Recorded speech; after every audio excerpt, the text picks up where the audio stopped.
Okay, I'm about to show you the second part of my 4-part series on YouTube. It's called Descent into Madness.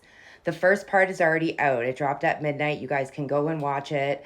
It's called The Day the Curtain Fell. The second part is called Rock Bottom's Rock Bottom. Enjoy. Here's a little sneak peek. I'm very proud of it.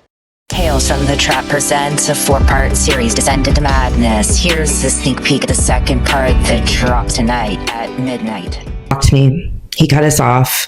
Like we were a mess he needed to wash his hands of to start fresh.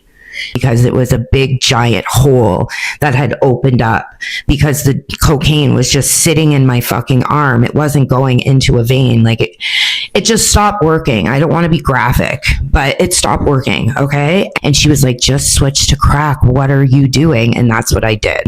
But then it got to the point where I couldn't do crack without doing fentanyl because I was a degenerate piece of shit. I shouldn't have been left alone with her. That summer will haunt me for the rest of my life. I overdosed in front of her. I had people around her that should not be around children. And I'm just going to be honest and real about it because it's what happened, and it happens every single day. There was a time in my life when I couldn't parent without being parented myself. My mom, Emily's aunt, people watching me like a hawk, hovering over me, judging every move because I couldn't be trusted, not even with my own kids. I'd get a little bit of clean time, just enough to smile in a photo, and then I'd slip. And they'd catch me. It was always the same cycle. Get caught, get kicked out, rehab, psych ward, detox, round and round for years. I wasn't raising my kids, I was supervised. They put me in the psych ward after I overdosed. And for 6 months, I drifted in and out of something that felt more like a dream than life. I got shock treatment. They experimented on me with meds, uppers, downers, stabilizers, antipsychotics. They were throwing darts in the dark and hoping something would stick.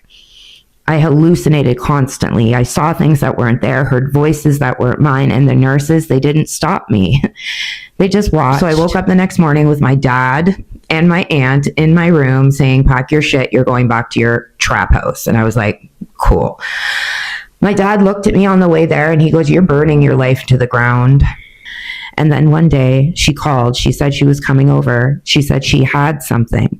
I was dope sick, broke, and waiting, but she never showed up. After a few days of silence, her dad picked up the phone, and that's when I knew. She'd gone to our plug. She'd picked up fentanyl and used alone, and her dad, he was the one who found her. And in that moment, I didn't feel sad. I felt haunted because I knew the truth. I was